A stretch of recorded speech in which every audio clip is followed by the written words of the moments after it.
High বন্ধুরা, তোমাদের কাছে আবার একটা মিনি ব্লগ নিয়ে চলে এলাম। তো তোমরা এতদিন আমার ভিডিওতে আমার ঘরের কাজকর্ম, আমার বাচ্চাকে সামলানো আর রান্নাবান্না এই সমস্ত কিছু দেখেছো।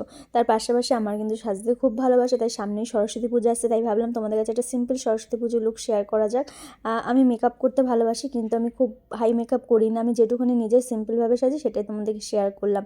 যদি ভালো লাগে অবশ্যই আমার কমেন্ট করে জানো, তাহলে এরকম ভিডিও আমি আরোই শেয়ার করবো। আসলে আমার বাচ্চা হওয়ার পর না আমার সাজগোজটা টোটালি বন্ধ হয়ে গেছে। আসলে ও হওয়ার পরে বেরোনো হয় না, আর সাজগোজ করা হয় না। সারাদিন বিশ্বাস করো কাজ বাজের পরে মনে হয় না যে সেজে গুজে কোথাও বেরোই, এনার্জি থাকে না সত্যি কথা বলতে। তো এই সাজতে সাজতে কিছু কথা মনে পড়ে ছিল, ছোটোবেলার কথাগুলো। 1 মাস আগে থেকেই সরস্বতী পুজোর যে কী শাড়ি পরবো, কোন হলুদ শাড়িটা পরবো, গায়ে ঠান্ডা জলে স্নান করব, গায়ে হলুদ মাখবো, স্কুলে আগের দিন গিয়ে আলপনা দিয়ে আসবো, যেখানে ঠাকুর বসবে সেখানে আলপনা দেবো। কত মজা না, স্মৃতিগুলো যেন একদম স্মৃতিই থেকে গেল।